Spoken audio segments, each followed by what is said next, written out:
Across over 700 chapters, Kingdom is filled with countless phenomenal story arcs, and I'd say even Kingdom's weakest arcs have some type of redeeming quality in at least one area. So what is the best aspect of each Kingdom arc? What does each arc do best? I'm going to go through the entire series from Seikyou's Rebellion arc all the way to the Keiyou Campaign Arc, and make a case for the biggest strength of each storyline. Before we get into it, make sure to subscribe for more Kingdom and Seinen videos every week. To begin with, Seikyou's Rebellion arc.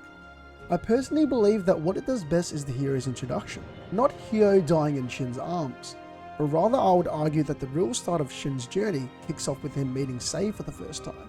Though Shin's goal in life is to become the greatest general under the heavens, to fulfill his own dream and the dream of his dear brother who has passed, little does he know that the dynamic between him and the King of Qin would prove crucial for years to come.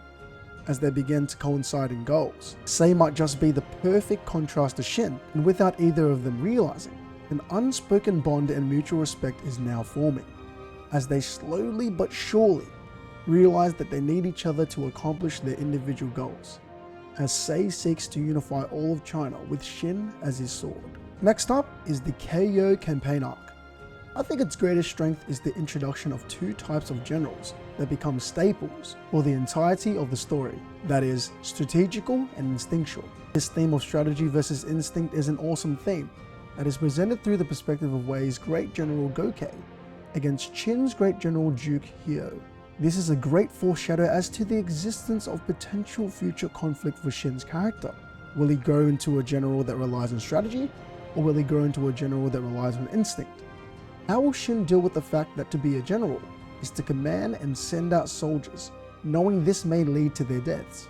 I think it was really cool that Ouki was the one who explains this true nature of battle to Shin, and it definitely builds up intrigue and interest as Shin continues to grapple with these type of questions on his way to Great General.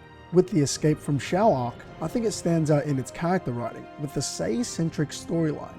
Here, we are able to see Sei's character being fleshed out more, especially in revealing the true reasons as to why his convictions toward unifying China are so strong. Also, this arc did a great job highlighting the consequences of a world where warfare is so natural, where it is just another part of life, constant, which is why Sei wants to rid the world of it.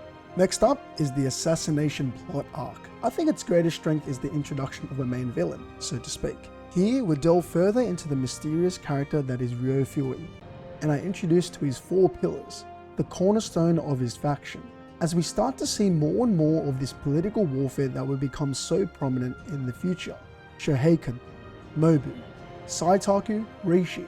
Just seeing Shin sweating away under the sheer pressure of their presence was a job well done in establishing the monumental gap between Sei's faction and his enemy, setting up the huge conflict between these two factions that will continue to unfold. With the training arc, I think its greatest strength is in exploring Ouki more as Shin's potential main mentor.